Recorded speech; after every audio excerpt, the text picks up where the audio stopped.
you can see that, first maybe language and context generation. I think many of you are using already the, code generations. Second one is about your ChatGPT, Gemini, where you really mesmerizes and immerse you with any topic you choose. It's just a lot of applications, a lot of knowledge you can retrieve from ChatGPT and Gemini. Language translation, be it Chinese, France, English, Kannada, all kind of forms of translations you can achieve. Text summarization, yes, let the presentation be over. Probably, okay. And text summarization, let my presentation be over. You can really go through the summarize what all we spoke about. Writing assistance. Yes, this PPT also used a lot of AI generative tools to generate the PPTs. Idea generator.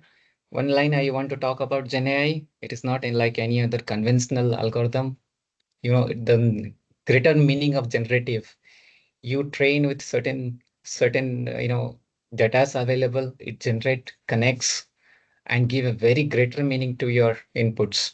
That is where the generative AI outstand compared to anybody else in today's world, in the today's technical world. So with that, maybe let's go to the other one. This slide is little important. I want to build, confidence in you that why this 1.5 hour you are going to spend, what is the importance of it. This is the transformer algorithm. You can see it has the footprint in natural language processing, computer vision, multimodal, audio and speech processing, and signal processing. And this is the share in the overall market, how it is capturing this transformer algorithm itself. It's one of the very critical algorithm in your GenAI world.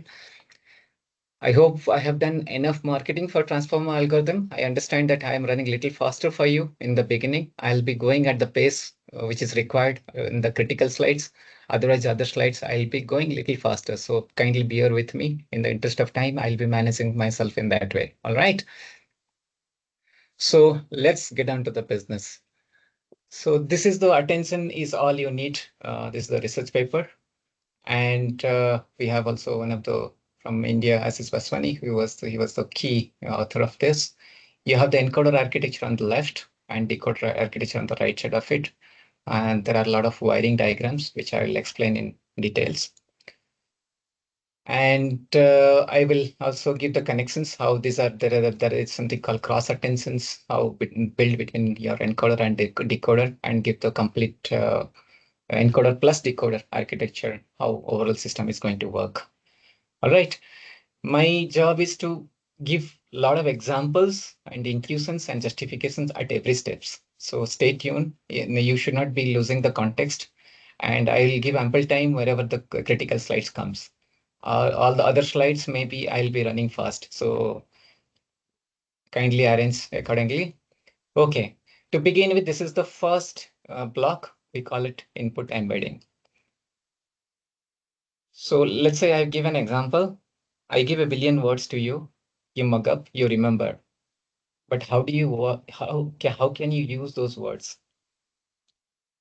There is a saying, if you have stored in your head, how organically you store the words in your head and how systematically you retrieve.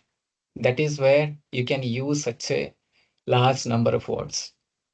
The same rule applies to the machine learning algorithm or to any machine. Okay, so the role of this block is, how do I store the words? Such a large vocabulary. How do I store it? Such a large vocabulary of inputs you are dumping to the ChatGPT. How do I store it smartly?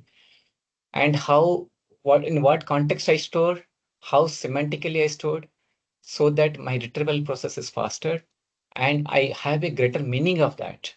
Okay, so let me take you to this slide. This slide is a very, very critical slide. Let me take a pen to describe. If you look at here, I have taken two vector space. This is your x-axis, probably y-axis. So you have a word, let's say cat and dog. Okay, and there is another word, let's say car, maybe in the automobile sector. First of all, the first line I am trying to explain here is, how do you store it? The first meaning is, every word is called a vector. Okay, everything is a vector. It has a magnitude as well as the directions. What the definition says is, words that are closer in the vector space are expected to be in the to be similar in meaning. If you look at cat and dog, pet cat and pet dog, they are similar meaning. That's why they are occupying similar vector space. All right. Similarly, if I take a car, probably all the automobile space sector, they are occupying another vector space. They're in the different vector space. So in very simple line, every word machine will store in a vector space. Every word is a vector for it. It has a magnitude as well as a directions. Okay. In this example, I have taken two dimensions. One is x-axis, one is your x-axis, y-axis. Whereas practically dealing with it, we need much more number of dimensions. We will see that, once we conceptually grab it, it is easy to, expand to higher dimension. That should not be a problem.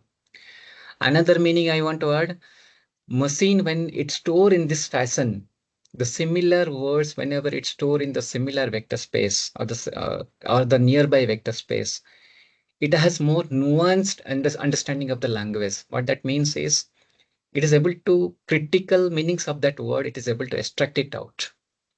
That is why machines store in this kind of vector space.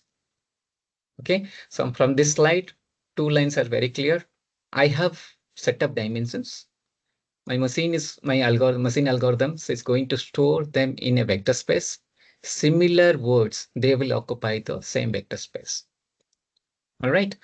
So we'll go to the next slide and see that how I just increase the dimension another dimension. Hereby it is 3 dimension now. Previously I showed in the x and y axis, but here I have, let's say, x axis and y axis, and I have z axis. All right.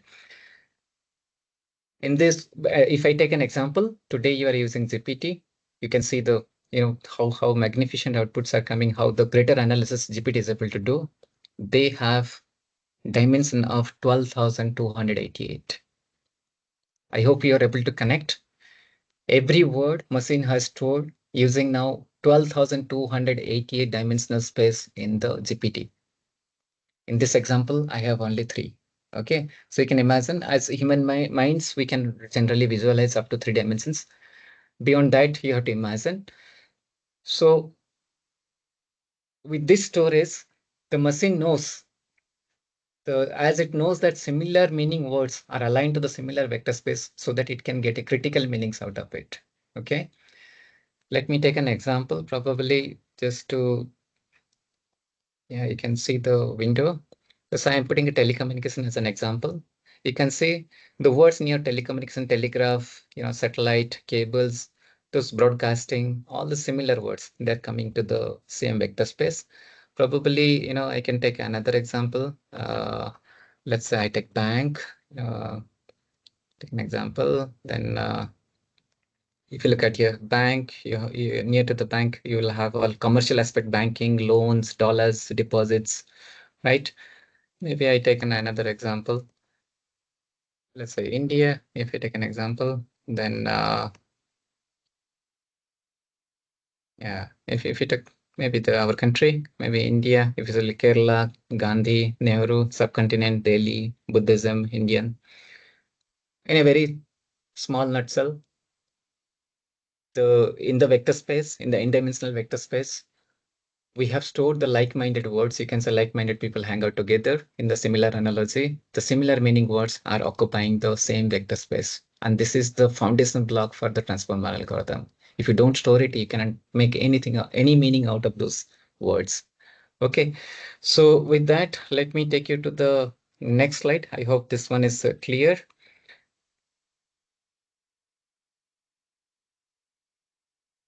Okay. Let me give this is where also you have we are storing the multiple words in the different vector space. It is just a representing. I'll give another good example for you. Let's say I have this many words right up here. We have cricketer, scientist, king, queen, apple. I have tactically chosen these words so that you connect it. And hereby in these dimensions, if you look at, I have 7 dimensions, right? I have 1, 2, 3, 4, 7 dimensions I have in this example. Each dimensions, again, remember I have taken x-axis and y-axis. Each dimension have a greater collective meaning. Okay, again, I'm repeating, each dimension has a greater collective meaning. So in this case, let's say it was x-axis, y-axis, z-axis, 1, 2, 3, 4. Maybe I'm taking multiple dimension. That's why I have 7 dimension up here. Royalty is one of the dimension, right? In this royalty, so maybe a cricketer and scientist, I am attaching, let's say 0.5, 0.3, whereas king and queen, I am giving the higher royalty, right? Similarly, sportsmanship, cricketer is getting higher score, and research scientist is getting higher score. And in human dimensions, maybe almost everybody is getting better dimensions. But look at here, apple. Apple is not a human being, right? So it is not getting that dimensions. Fruits, whereas apple, I have to given the dimension as higher for the fruits dimension, whereas electronics also I have given higher dimensions. I have tactically introduced this.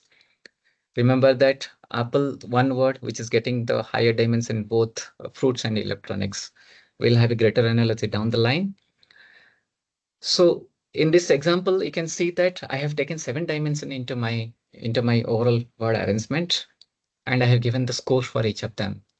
So each one word, if you take the cricketer word, these are the integer numbers.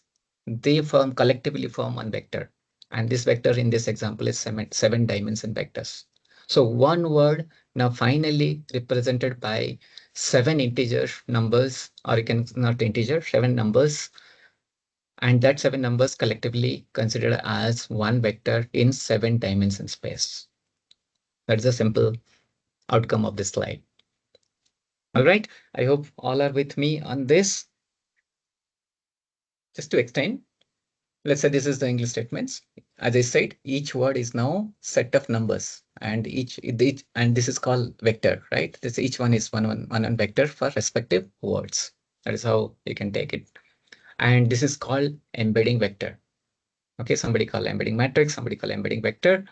Again, I am saying each word I put it in the n-dimensional space, and each dimension has a greater collective meaning, and each vector has set of numbers to represent how much it is attached to that particular dimensions.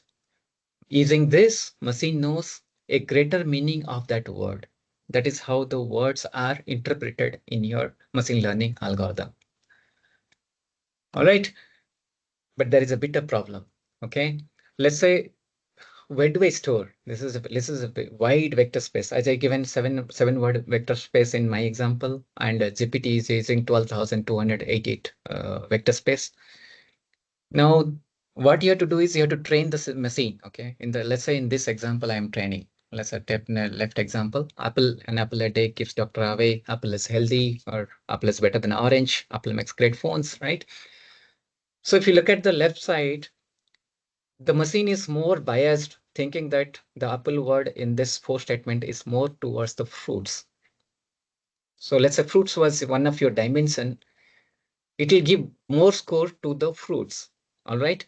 But if you come to the right side, the iPad, another innovative product from Apple, Steve Jobs co-founded Apple in 1976. Apple makes great quality phones.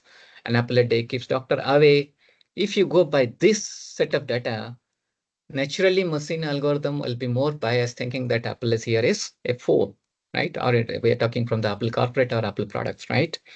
So this training data set pulling the Apple meaning of the word Apple towards corporate, whereas this one is pulling towards the fruits, right? So this is where the problem is. Though Apple as a word, I have to give anyway one vector. As I explained from my n dimensions, I have to select anyway. So you train the system, you get a vector. And this a single vector can be allocated as part of the input embedding. And this is called your static embedding. And it is getting the average meaning of a word. This is very critical. How you train, let's say in general, we train billions of data. So naturally, your system is average meaning it will get. You can imagine Apple, the vector space. It may not be towards the fruits or may not be towards the Apple phone. So that is where the ambiguity will come. I will take a better example. Apple launched a new iPhone while I was eating an orange. You see the you see the context. Machine should not be confused by this also. He should not think that there is an orange, so my context is fruit. Machine should be smart to understand that Apple launched a iPhone, though I was eating orange at that point of time. So orange context was in the fruit context, whereas in the left Apple context was in the more of a phone context. Okay. So this is where the static embedding versus contextual embedding, I'll come in greater detail. the next, but I just introduced in your head the problem statement for you. A Apple word has a problem, so we have to fix it. Okay. So with that problem statement, as I said, in the vector space, if you want to physically imagine what is happening, Apple is somewhere in the middle. It is neither towards the phone nor towards the fruit, right? I am taking very much primitive examples. You can connect your GenAI algorithms to either to your telecom signal processing context, to your mathematical problem, your physics problem, or anywhere. Okay. My objective in this overall session was to give a as primitive examples so that you connect to the topic. All right. So with this problem statement, it is very clear that Apple is confused. His vector space is somewhere lying in the middle, neither towards the Apple phone nor towards the Apple fruit. All right, so this is the problem statement we have in hand. So my robot is holding, my machine algorithm is holding one hand with the Apple, another hand with the Apple phone, but is really confused what to do for it. All right, next. I will hold that problem statements because I am following right now the as per the research paper in the steps. So far we completed the first topic that is called input embedding. As part of this algorithm, what we did is we had stored the word in the similar words had been stored in the similar vector space so that the machine has a nuanced understanding of the words, or you can say the critical understanding of the words. It is able to achieve it because it has stored systematically, not arbitrarily, right? So we have completed the first problem statements. Next is your positional encoding. I am going in steps as per the research paper. First one was input embedding. Next one is your positional encoding. I will come to the Apple versus Apple problem. We'll fix that problem later. What is the positional encoding? Let's take an example. Here, take the pill after dinner, or take the dinner after pill. You can imagine it can be disaster, right? If you're having some medical application using a GenAI and you decode both have very different meaning. It can cause disaster if you follow otherwise, right? So you have to be very careful. Your machine algorithm should understand this one very carefully. You just see that the two words just flip their positions. The meaning have changed drastically. Similarly, the first one, CEO encouraged employees to innovate, and the employees encourage CEO to innovate. Well, that cannot happen though. You are not allowed to do so. And the last one, he only eat pizza on Friday. Only he eat pizza on Fridays. Right? This is also kind of changing the meaning. Cat chase the mouse. Mouse chase the cat. Kind of Tom and Jerry. So maybe the another example, Avenger defeated the Thanos. Thanos defeated the Avenger. You see the script totally changed. You know, you see just I flipping the words. I'm not doing anything. I'm just flipping the word. So machine has to be educated how to really decode it. Otherwise, everything will go for toss. And the last one, even though she didn't win the award, she was satisfied. Even though she did win the award, she was not satisfied. Look at the not word. I just flipped a optimistic statement become a pessimistic statements, right? And this really creating a bad meaning out of the same statements just by flipping the position of the word. So we have to be very careful that position matters and machine need to be educated about it and machine algorithm has to handle it. All right. So with that, let me come to the next. How do we handle it? You may say that, let's say take an example here, take pill after dinner. All right. Let's say in this example, take pill after dinner, right? You can take the example here. Uh, in this, maybe one number you can allocate, number two you can allocate, number three you can allocate, number four you can allocate. But this is not acceptable, okay? Machine learning algorithm has certain rules. It doesn't like unbounded values. Values should be limited. Okay. Second is it doesn't like discrete number like 1, 2, 3, 4, 5. It doesn't make sense for the machines. It doesn't work. Your system will go outbound after some time. You cannot handle. So none of the machine learning algorithm works on that basis. Third requirement is relational positioning. Any numbers you feed to the number, there has to be relation among them so that it can learn and utilize it. Don't give arbitrary random numbers to it. It will be lost. Okay. So because of that, as per the research paper, they have chosen a sinusoidal wave where you can see the numbers are bounded. As all of you know that sinusoidal numbers are between swing between your +1 to -1. And it is non-discrete, of course, because a lot of non-discrete numbers you can derive out of sinusoidal numbers. All right. And relational, as you know, sinusoidal, from any radians, you can go back and find another radians, right? We used to read sine 90 minus theta, sine 90 plus theta, sine 45 plus theta. So what I'm trying to tell in a very simple words is every one position number can be derived from another position number, and machine can learn that. Okay. So in the similar way, and finally, using the positional encoding, what we derive, we have word embedding, word embedding we have derived, and we are having the positional encoding, which is derived using your sine wave or cosine waves. So you hear sine waves or cosine waves, and the resultant will be going to the output of the positional encoding, which is at this point. All right. In the research paper, they have used sine wave as well as cosine waves. Okay, I am not going to the underlying maths. Just for even positions, you can imagine that they are using the sine waves. For the odd positions, they are using the cosine waves. There are greater mathematical research details why they have taken. I'm not getting into that. So to make it more interesting. And as all of you know that sine wave repeats after your 2 pi radians. So to get the to accommodate more so many words in the vocabulary, you can increase the time period of the sine wave, by which naturally you can get more numbers, more radians you can have in your control. By that you can get more positional, more better. So that is what is being achieved using the higher time period sine waves.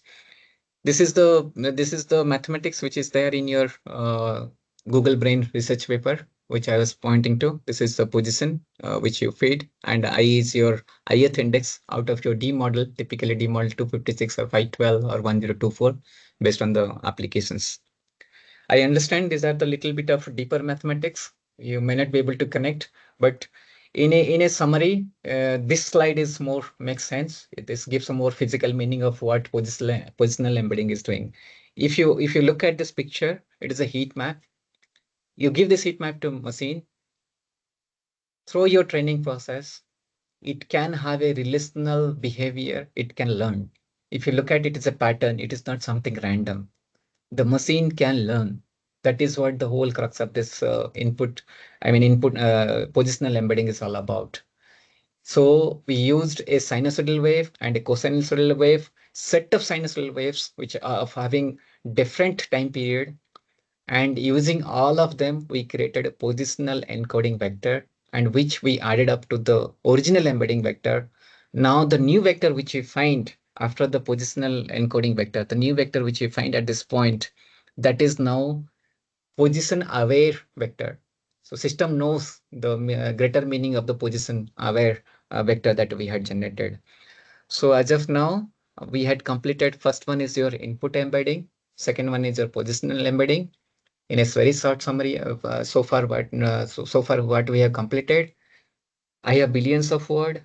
I have given a meaning to it. I have systematically stored in the vector space. That is the step number one task, so that machine has a semantic meaning of it and a very critical understanding of the word. That is step number one. And in step number two, every word where it is positioned, that also we have educated the machine using our sinusoidal wave and cosinusoidal wave having different time periods. So that is the two crux we have covered. So far, we understood the word. So far, we understood where it is positioned, but we have not solved the apple versus apple problem. All right.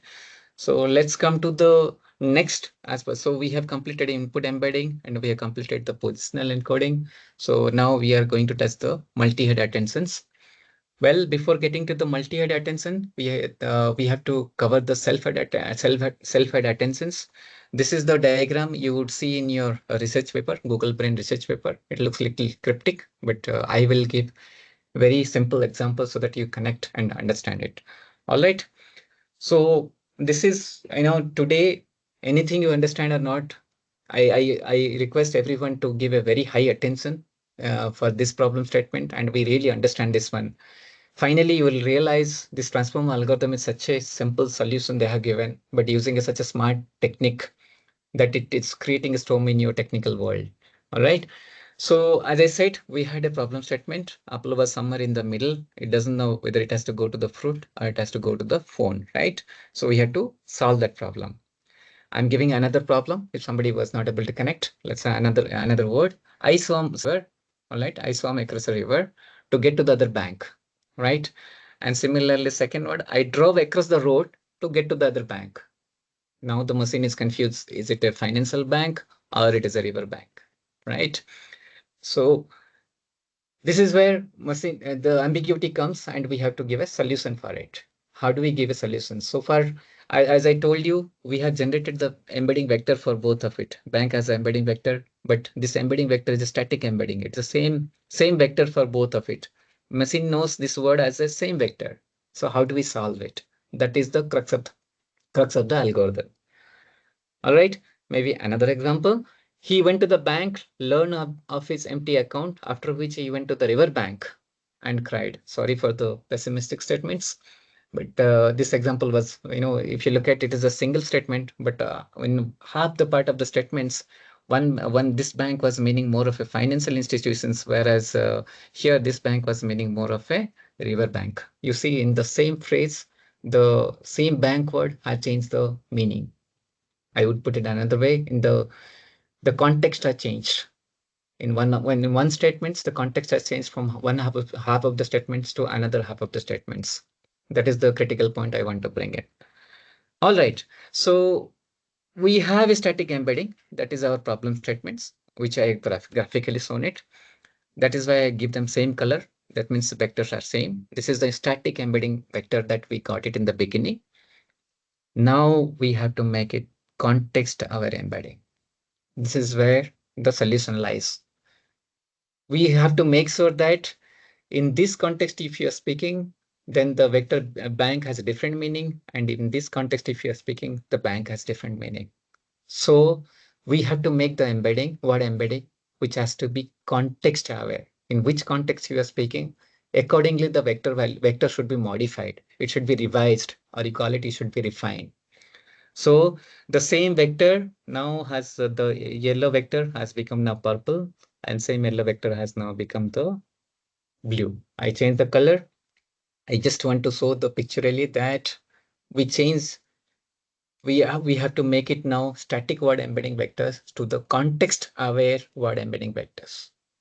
That is what we have to find a solution how to do it. Okay, to get into that, how to solve it, you will laugh. Finally, it is using by single simple vector dot product. Nothing more than that. Mathematically, it's pretty simple. Let's say A, B, I have a vector. Again, I'm taking X, a very simple example, X and Y. You can increase in your, you can increase the dimension later on. And we are finding the dot product between A and B. If you look at A and B, they are nearby each other, the two vectors, let's say two words. And when you do the dot product, if you see A dot product B, that is 13. So here 4 into 3, 12, right? 4 into 3 is 12, and 1 into 1, 1. 12 plus 1 is 13, right? Here, 13 value, you get it. And similarly, another dot product A and C, you do it. This dot product you do. So in this A and C, if you do it, you are getting the value as 8. 4 into 1, 4, and 1 into 4, 4. 4 plus 4 is 8, right? This is 4 plus 4, and this is your 12 plus 1, right? 12 plus 1. So simple, right? So what does it mean? You remember this line. If two vectors are close to one another, their dot product is going to be big. If you look at here A dot B, the dot product is very higher. That means the similar words, they have greater pulling factor to each other. Okay. Similarly, if two words, they are far in the vector space, like A and C, right? If you see here, the dot product value is only 8, which is lesser value. Okay. This is the very basic principle they have used in your transformer algorithm. I will connect the dots again in the next slides. But current slides, let's say I give an human example. Let's say I give a book, ask you to read it and give me the summary out of it. So what you do, you focus on the important ones, right? You don't try to mug up the whole lines, adjective, this, that, right? You take the crux out of the books. In the very similar way, the transformer algorithm works. And these lines matter a lot. The transformer algorithm pay more attention to the words that matters the most. Okay, so this attention is the crux of the your transformer algorithm. Right. So I will now give an example so that you can understand it. So in the previous slide, I told you the dot product, right? Now you can imagine, let's say this bank, we are confused, right? This bank was a river bank or it's a financial institutions, we are confused. Now, if you look at, you perform dot product of this bank with all other word in the context. In this context, you perform the dot product. And if you see, it has a bold line drawn for the river as well as the swamp. And I think all of you can guess why it is so. Because bank, river, and swamp, they are connected words. As I said in the beginning, machine had stored, your algorithm has stored tactically the similar meaning words in the same vector space. Now, if they are nearby to each other, it is pretty natural. It's pretty natural that the dot product will be higher, which we have proven in the previous slide, right? If this two vector space, they are near to each other, they are giving the higher dot product value. And this is what the weight, this weight, each weight, if you're looking at here, these weights, right? These weights are, let's say, this W5 weight, right? This W5 weight, it's your dot product between your bank and your river. Similarly, swamp, W2, W2 is your dot product between your river and your, sorry, bank and swamp. And these weights will be much higher. W2 in this case, W2 in this case, and W5 will be much higher. So they will now influence your bank embedding vector because they understand the context. They will pull the bank vector and they will make it they will make the refine vector, which is now machine will understand bank meaning it is river bank. It is no more financial bank. I hope this should be very clear. So from a context, this is my single context. This is my single context. I didn't use any rocket science. A very simple vector dot product I have used. I did the dot product of the bank word with all other words. And as I had explained, the words, those are have similar meaning, they stay nearby. And from there, I did the dot product. I found the weight, and that weight had influenced the bank embedding vector and educated the machine. Look, bank is no more river bank. It is financial bank. All right. This is the main crux of the transformer algorithm. This is how the system is giving attention to. It is giving attention to the word with respect to the context, and it is giving critical attention to the swamp and river. They are more critical, and they will, and some of the physicists explain swamp and river more of having greater gravitational pull for the bank, so they pull the bank word towards the river bank instead of the financial bank. All right, maybe this is more of how do you calculate the matrix, your dot product matrix. You can offline look at it. It's the same thing, but it is applicable for all the words doing the dot product with the rest of the words. Now this is the final example I'll give. I hope you show that you don't miss it at all, because if you miss this concept, then it is of no use, this whole transformer algorithm. Again, I will explain in taking another example. Let's say this is, I have context 1 and context 2. As I told you, Apple was somewhere in the middle, right? So in this context, if you look at, please buy an apple and orange. Now, orange is the vector. He will pull the apple vector, which was confused. He was not knowing which side to take. He will be naturally pulled more towards the fruit side because of this context. Because when orange and dot product, when you performed the orange with apple, naturally the weight was much higher. So they have pulled the apple more towards the fruit side. And in the context too, Apple unveiled the new phone. So phone had pulled the apple. Naturally, there is a pulling force towards this side, right? And in that way, in the context too, the meaning of apple will become now a phone. It is no more a fruit. Okay. So if you look at, this is the dot product value they have given. My orange is at 11 and 11 values. whereas my Apple, which was having the original value at 6 and 7, 6 and 7, and Apple was having a 2 and 9, 2 and 9, 1. So if you perform the dot product naturally with Apple, when you perform the dot product, they'll be pulled more towards the Apple phone side. Or whereas when you do the dot product towards the with the orange, they will try to pull towards the fruit side. And this is how your transformer algorithm works.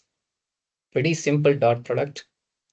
The words who are similar in that context, they will they will revise in a very simple statement. They will revise the original vector and they will give a contextual meaning to the vector, and that is why we call now contextual embedding vector. All right, so this is the crux of the algorithm. I hope everybody is on the same page. Now you might ask, what happened to other words, right? I have given the statements like please buy an apple and orange. You might tell that why please is not able to pull it, buy is not able to pull it. You might have that thing in mind. Remember, in the beginning I said these are all auxiliary words sitting around it. They would not be in the similar vector space as apple, so they would not have such a gravitational pull as in a physics word you can say. So they may not be able to pull so much the apple words towards them. Naturally, orange has a very higher pull power. So that is why the apple will start getting the meaning as a fruit, not an as a phone. All right.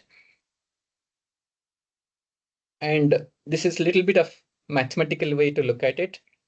If you look at nothing great we are doing here, the dot product is happening. I think softmax, all of you understand in the AML world, softmax is more of, normalizing all those extra applications.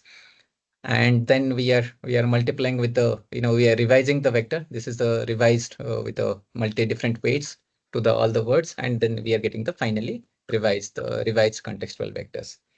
You can look at this slide offline. Well, in between I'll put little slides which may not be so interesting, but I need to connect you with the research paper as well. And if you look at here, this is your attention formula KQV. Hereby, I'm introducing QKV, query, key, value. Between these two, there is a dot product is happening. All right. And this is the finally you multiply with the value vector and you get the contextual vector. I understand. These are a lot of things, jargons came in one slide.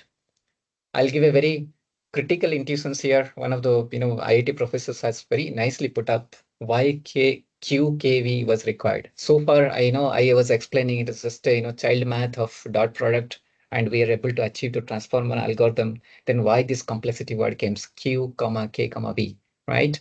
Why query key value came to the picture. This is where your AML science comes to picture, your generative AI algorithms comes to picture.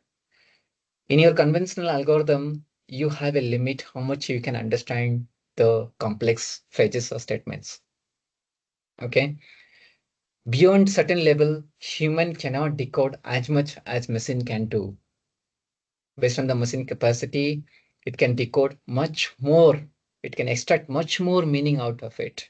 I will prove it down the line. So far, I have given a very much primitive example. So you might be getting biased thinking that, yeah, we can do it using just a dot product, but that's not true. Down the line, I will take you to some complex phrases. You will really appreciate that time that we need machine to help us. We cannot decode so much in such a parallel context building and generating more details out of the existing details. That is the only thing that machine can do. That is why we have introduction of QKV. And this matrix, you call it transformation matrix. They transform your original embedding matrix and generate a new matrix. Why do they do it? Because they have to analyze in a particular context. So there are multiple parallel QK we will be running we will be processing, and each one will be focusing on one context. Do not worry, I'll be coming more details. I'll be giving examples so that you digest it well. All right. So this is also, I mean, as I was talking about QKV, you will see this kind of words, Q money, K money, and V money. So don't get, panic about it.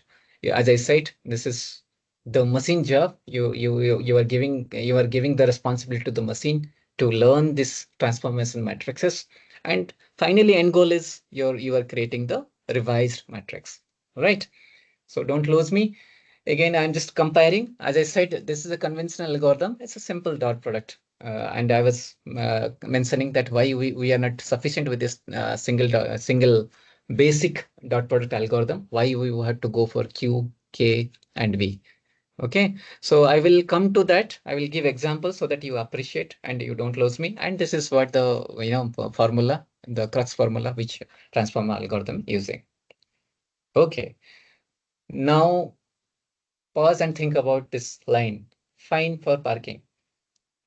If you take it optimistically, you think that, okay, it's absolutely fine. I can go ahead and park, right? I think everybody belongs to Bangalore or somewhere. People knows what it is.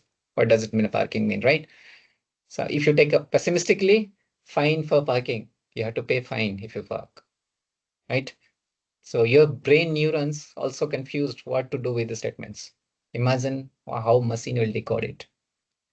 Okay, so I am going to add more complexity.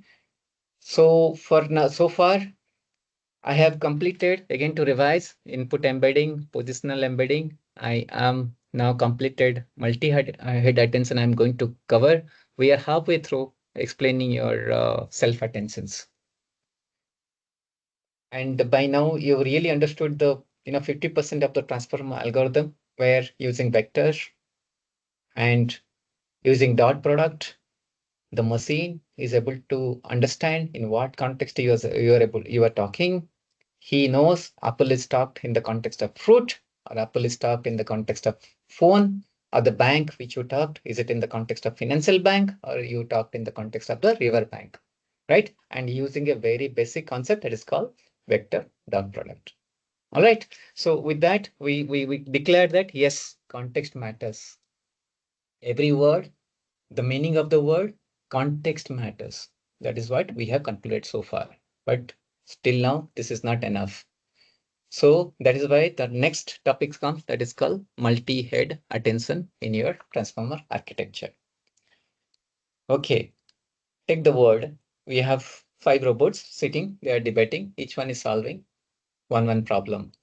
The problem at hand is they have to decode the statement which is written on the right in the green. The diplomat, known for her wit and tact, skillfully negotiated the treaty while considering the economy, cultural, political interest of both the nations, right? Let's see. All the 5 heads, they have to analyze and they have to give me the result out of it. You see the head one, the brain one, the head one, he's focusing on the subject verb relationship. If you look at here the diplomat, he's the diplomat, he's the subject, and his verb is your negotiation. His job is negotiation, right? Second head, he's focusing my context, who is the lady, who is the diplomat. She is very wit and tactful, right? He's modifying the behavior or attributes of the diplomat. All right. This head is looking in that context. When I say head, I said we are talking here in the context of multi-head attention, and I'm justifying why multi-head, right? Similarly, third head, he's focusing on negotiation and the treaty. Okay, he's focusing on the primary action and the direct object. This is a treaty, and we are negotiating, right?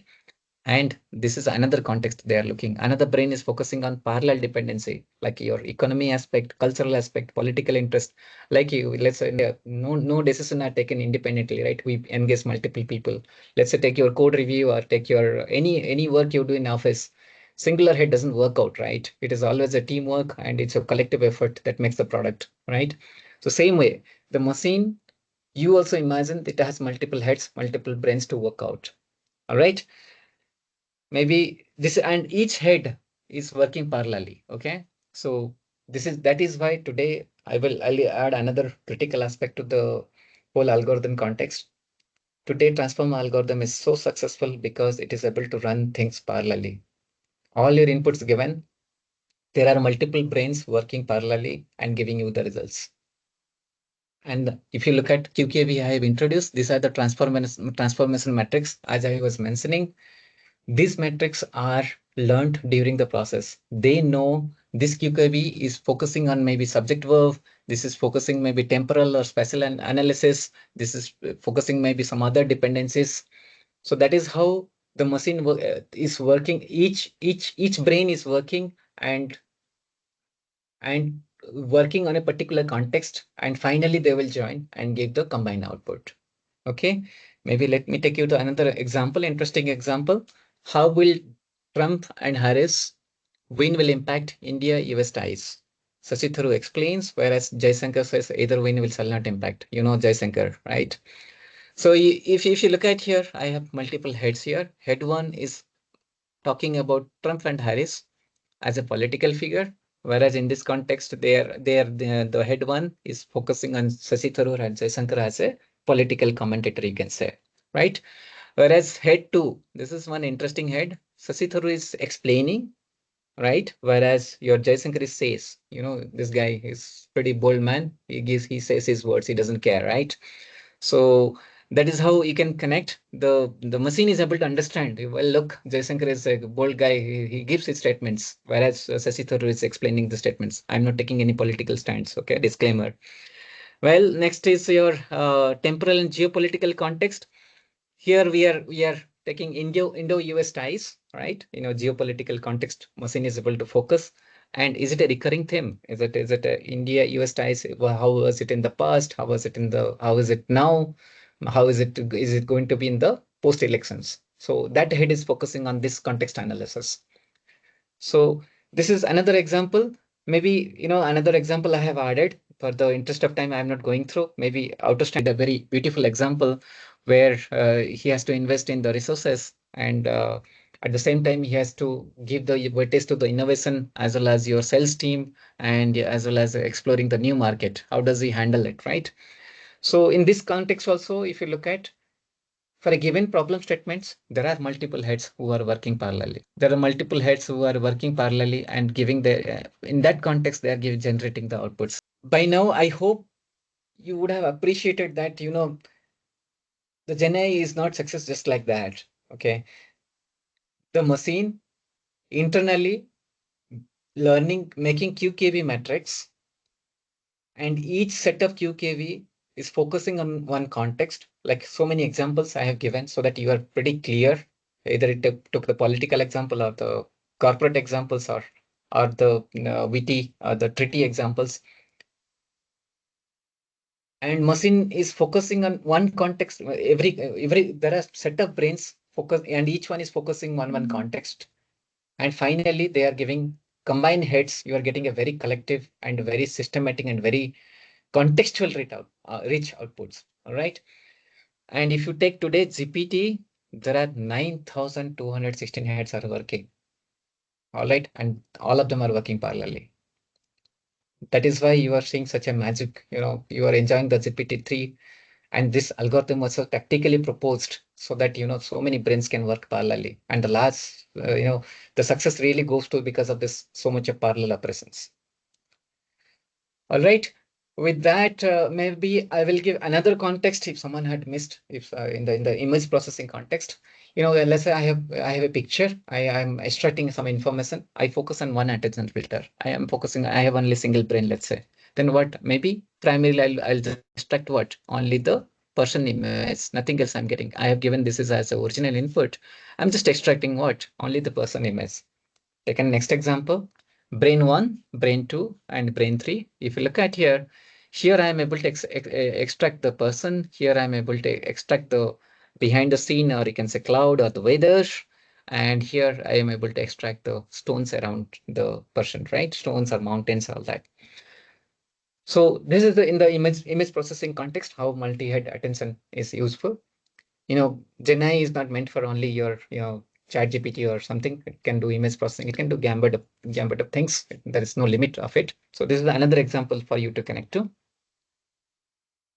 So with that, I really completed the crux of the transformer algorithm. After this, there will be tweak and twist around the algorithm for the decoder. All right. So we covered the input embedding, we covered the position embedding, and we covered the multi-head attentions. We really appreciated that single brain is not enough. We need multiple brains. We need multiple context, and each context machine learn on itself. Those are called query key values. All right. And as I said, transformer is today greatly successful, largely attributed because towards parallel processing of the multiple brains, and it is generating such a such a contextual meaning, such a rich text because of this parallel processing. All right. So far we covered really the input embedding, position, and multi-hit attentions. Now you will see that there is a wire going up here, right? This wire, this is called residual connections, and this is where the add and norm is coming to the picture. All right. So if you look at here, let me take another pointer because it might disturb my picture. So if you look at here, the add and now, this is the residual connection is going on. I will give a very interesting analogy. One of the MIT professor has given. I'll connect to that. Normalization, I think all of you understand. Let's say you have certain mean and certain variance. You just bring it back to mean 0 and variance to 1. It is very common thing that we do in your machine learning. Residual connections, I think this is something, I want to give an analogy of one of the MIT professor. This was a big problem statement in the industry, image processing industry, in the year 2015. And there are two research papers. They publish very interesting articles about it. They say that, let's say a painter is, building your image, is drawing your image, and during sketching, you run away in, let's say, 30 seconds or 1 minute. Can he complete your sketch? Answer is no. Or maybe a primitive or immature image will build of yours, right? Why is it so? Because he lost the original context of your image. He didn't have the complete knowledge of your image. You left in between. So he is confused. The very much same human analogy applies to the machine learning. When machine learning is doing so much of layers, so much of processing, so much of learning, in between you give a residual connection to it. Give the original output back to it, so that he knows on the way, if he has missed anything, he will reconstruct back from this output. Okay. Similarly, for the sketch, as we say, you have to come back so that he can complete your sketch for the painter. So this is very, very, very nice analogy, and it was well studied in the year 2015. This both the papers, you guys can look at it, and there is a mathematical analysis also done why this is so successful also. And that is why we call it, they call it ResNet. If you search in Google, you should search as in ResNet. Here they call it residual connections, or they call just add. The English they are using in our Google Brain paper, just add they call it, but you can search as a ResNet. All right. Then coming to the next layer, that is feed forward. You can see here we have gone through almost encoder. This is the last layer, feed forward. Well, whenever transformer was research paper was published by the Google, they have not given any reasoning why this feed forward network neural network was required. 2 years back, these are the gang of researchers. They have found a mathematical foundation why this is required. I have given the reference. Maybe you all can go through. This topic itself is more than 2 hours. Maybe we can discuss. Anybody is interested in the offline. But you can refer this research paper why feed forward neural network is required. Remember, this is not a single line was written in your original Google Brain paper. So you have to refer this research paper for that, for the more details. Okay. So with that, I had completed your complete encoder architecture. This is my signature slide. Okay, I am not going through it. You can easily go through it. This is your Google Brain on the left side. This is all my building blocks I have attached, and I have added with the examples so that you do not miss anything. Okay, if you go step by steps, nothing you will be missed out. You can see your tokenization, your embedding, then your positional matters, your context matter, multi-head attentions, then you are doing normalization, then you have feed-forward neural network, then you have again normalization, and then finally your softmax, and finally you're giving out the encoder output. So this whole thing I have connected, given the exact relation, and you can connect to my PPT and really understand the complete flow. Okay. So little bit of coming to the higher level transformer architecture. Remember when I say encoder, it is not single encoder. It is series of encoders based on your how complex your problem statement you want to solve it. And remember, this is single output which is coming to the all other decoders. This is something you need to remember. And similar way, single neural encoder is nothing but one self-attention, one feed-forward neural network. And in your research paper, it is look like this. But in a very simple building block, you can draw something like this. And when you join them, it would look this way from the research paper. All right. So with that, I completed encoder architecture.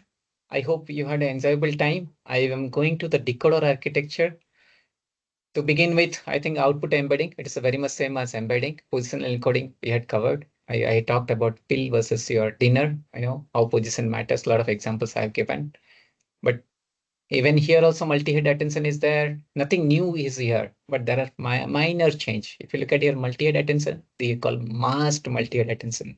Okay, so we'll talk about this. Why Ronaldo is wearing mask? We'll talk about this, and a little bit of wiring diagram, little complex wiring diagram. We will decode that. All right, let's come to the masked multi-head attentions. This is little complicated slide. I made it. I'm sorry for that, but I'll give a. If you look at, let's say any translation work you are doing or any other word you are doing, I will give a very practical analogy by which you can understand why we mask your future words. When you say mask multi-head attentions, when you are training, you don't tell the future cards, you don't tell the future words. I connect to a very realistic example. Let's say this is also called teacher forcing. Okay. What is a teacher forcing? I think some of you would have heard about this word. Let's say for any competitive exam, a teacher is teaching a students a competitive problem. If you look at, he will teach only fundamentals. He will never tell how to get to the solution. He will never tell the steps, and he should not tell the steps. If student is told, a child is told with the steps, and here is the final step, he mugged up the solution. He never applied his brain. He never trained his brain. He is totally biased, right? That is why teacher forcing tool applies. Same concept applied to the machine. If you, while training, if you give with all details, he will be totally biased. That is why we mask future words. We never, that is why it will become a triangular matrix, and we mask all of this so that he is not educated about the feature words. Let's say you are doing the translation English to Hindi or something like that. You don't give the feature words. You should not bias him. Let him struggle, let him learn. That is very much required for your AML learning process. During a training process, do not educate your future words. Same thing applied to your teacher forcing theory, as I explained for the child while taking any competitive training, right? Otherwise, you will fail in your final exam, right? Well, that is all about the masked multi-head attention. Next, I will talk about cross attention. If you look at here, one of the input is going this wiring diagram. This is your query vector, and this is your key and values. As you know, query vector is what query I'm looking for, and key and value. Basically, you had understood, let's say you are doing English to Hindi translation from English context, complete word. You know the contextual meaning. You have a very detailed, granular meaning of the statements, and that you are feeding to the multi-head attention, and we are moving forward. I'll give an example so that you can connect very appropriately. Let us take an example. Self-attention is between same statements. I like eating ice cream. I like eating ice cream. So if you are drawing a self-attention matrix out of it, here it is a cross-attention. If you look at, I like eating ice cream. मुझे ice cream खाना पसंद है. I am very sorry if somebody not able to decode this Hindi. I could have given another language as well. If you look at here, the position of the words, look at khana in here is a third position, and whereas in English also third position, but pasand is like, whereas pasand is in the fourth position in Hindi, whereas in English it is second position. Okay, you have to be very careful.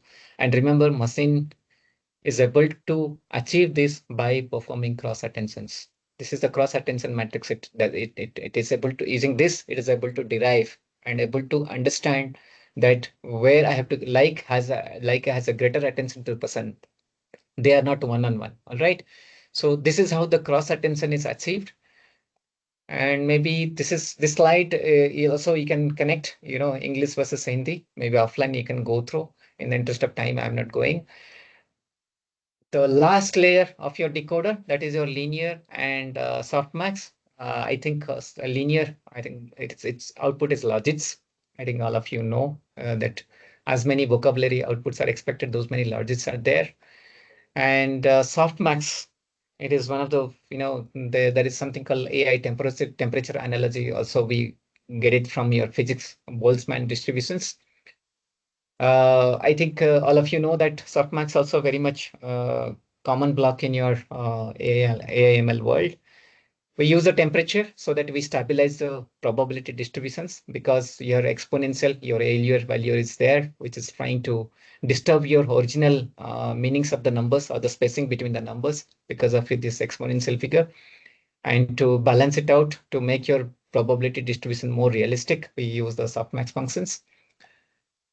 And you can see multiple examples I have taken. With that also, you can have a look at the slides. But well, that is auxiliary algorithm, so I'm not focusing much on that. So with that, we come to the end of decoder architecture. This is a textual summary of the decoder architecture. I'm not going line by line. I think we can see that input, embedding, we have multi-head, masked multi-head attention, cross-attention, feed-forward network, and your layer normalization and residual connections. ResNet I was talking about, stack layer, output projection, causal masking, and your final output. Well, if anybody didn't like the research paper diagram, maybe, very simplistic diagram I have put it here. We can see from the input, embedding, attention, layer normalization, feed forward, and encoder, and the connection between your encoder and decoder. This is your cross attention line. And from here, we can go to the self-attention. Actually, this is multi-head masked self-attention, masked multi-head attention. And this is your decoder block, and this is your output. All right. With that, I hope I connected the complete transformer architecture, encoder as well as decoder. And I am giving some of the applications. Remember that using only encoder architecture, which is the left side of your transformer research paper, you can make like bird, digital bird, all kind of applications. Only using decoder also, a lot of applications like GPT, Llama, OpenAI Codex, and using both encoder and decoder, you can make a lot of applications like T5 bird, like that. Okay, and these are the references. Now, I think with that, I will open the floor for questions. I hope it was within the time. In a very simple context, I would say that as a summary, if you have captured the vector space, dot product, attention, context building, and then your masked multi-head attention and cross attentions, I think that is the whole summary of your transformer understanding. If these keywords are really grabbed, and I have given ample examples how the multi-head and how the parallel processing were honored. So if you connect all of this, then you are through with the transformer algorithm. So with that, I open the floor for questions.